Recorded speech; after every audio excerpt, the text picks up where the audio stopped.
hâte d'entendre Marcel et de savoir ce de quoi il veut nous parler ce soir.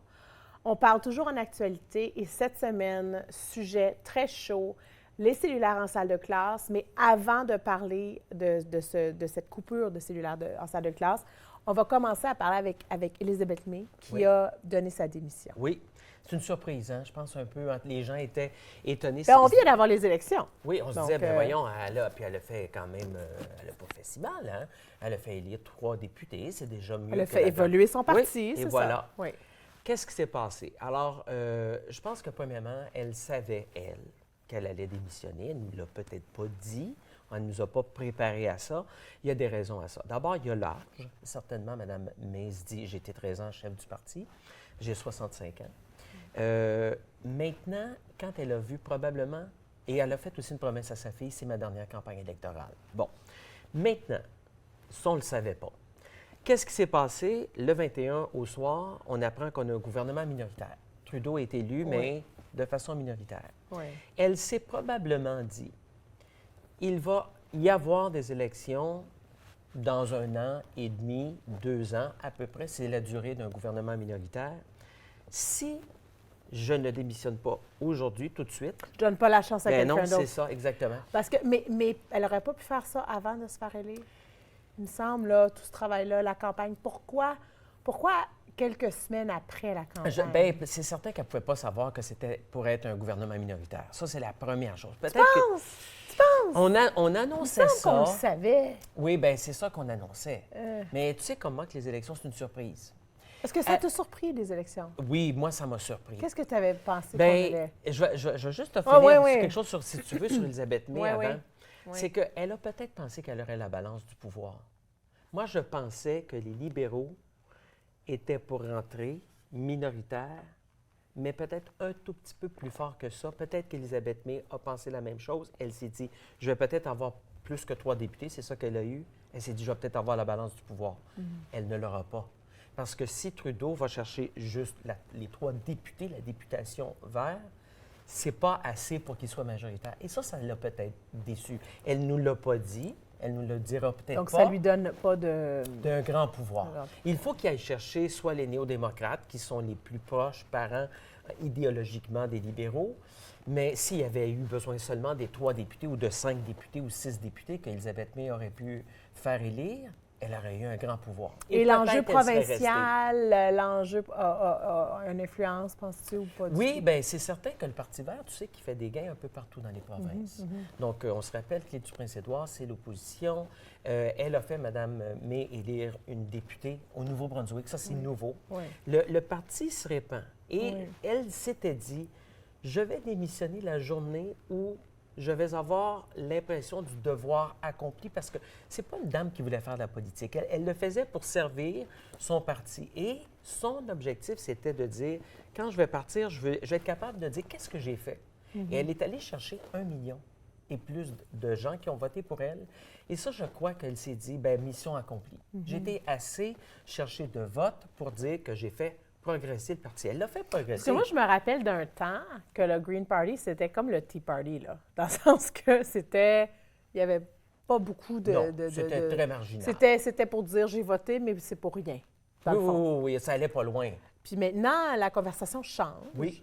Même si c'est juste 3 sièges, la conversation change quand même.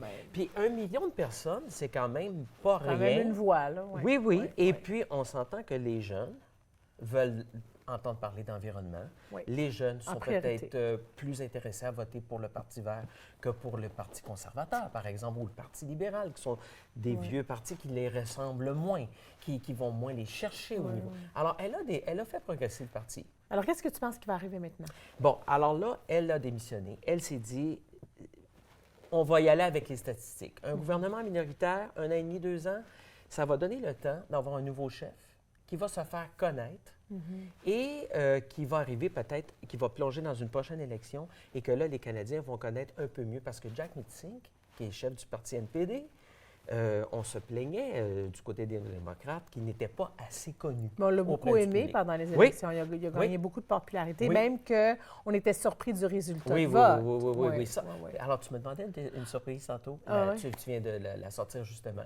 Moi, quand je commençais à regarder le résultat le soir du 21 et que j'ai vu quand même que les partis marginaux, comme le Parti vert, je dis marginaux dans le sens que ce n'est pas les deux grands partis là, qui dirigent habituellement au Canada, ont fait autant quand même de progrès. Le Bloc en a fait. Hein? C'est les trois partis ensemble, là, c'est-à-dire Bloc, Parti vert et NPD ensemble, forment quand même une députation très solide à la Chambre des communes. Ça va barder, hein? Quand la Chambre va ouvrir, là, Trudeau, il n'est pas sorti du bois, là. Et le fait, je dois te demander, là, je sais qu'on va aller au cellulaire, mais le fait que c'est Andrew Scheer qui a gagné le vote populaire. Oui, oui. Ça va avoir l'air de quoi, là, en salle? Bien, c'est certain que... Te rappelles-tu que Trudeau avait dit en 2015, je vais changer le mode de scrutin? Ah oui, mais non. Oui, il ne l'a pas fait. Bien, il a changé certains règlements qui font en sorte que...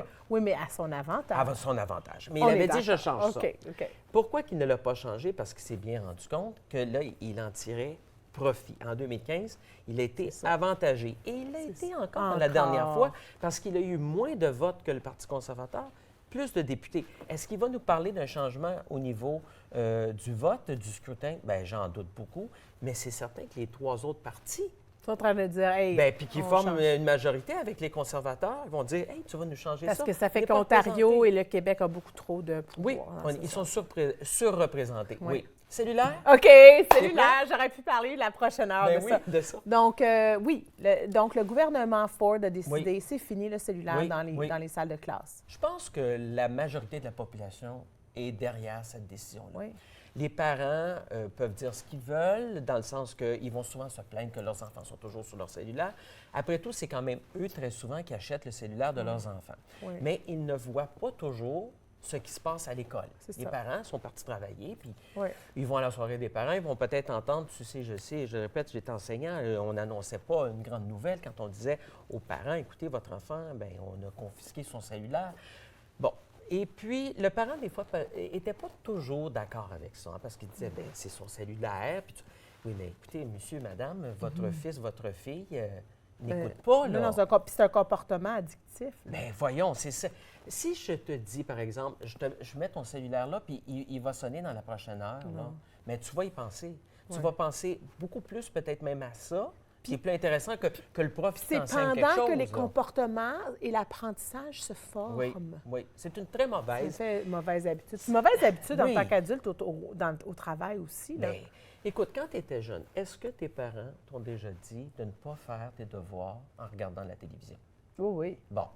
Pourquoi tu penses? Parce que ça distrait. Bien, voyons, tu écoutais probablement plus l'émission de télé que tu te concentrais sur tes équations en mathématiques ou à accorder tes dans le silence complet. Bien oui, va dans ta chambre, va faire même tes pas devoirs. Dans la chambre, parce que tu dors, là. On avait un bureau. Vous allez dans un bureau, c'est encore mieux, ça. Oui, c'est encore mieux. C'est encore mieux. Mais on t'a donné un coin pour te concentrer. Oui, c'est ça. Bon, bien, écoute, aller à l'école, c'est ça aussi.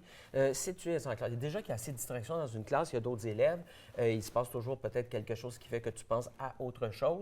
Fait que si on te met un cellulaire dans les mains, garantis que ta concentration, elle vient de se perdre un peu.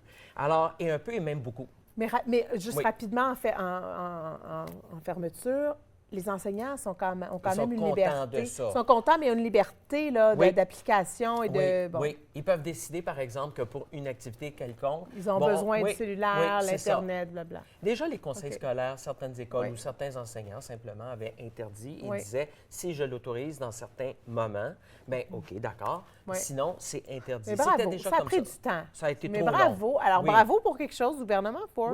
Oui. Surprenant! On parle de certaines nouvelles, des fois, qui font mauvaise Merci presse. beaucoup d'avoir été là. Ça fait plaisir. À bientôt. À la semaine prochaine. Oui, à la semaine prochaine. Après la pause, je suis avec Lynn Duchesne et on parle de l'insomnie à ne pas manquer. Restez réveillés, endormez-vous pas. Restez réveillés.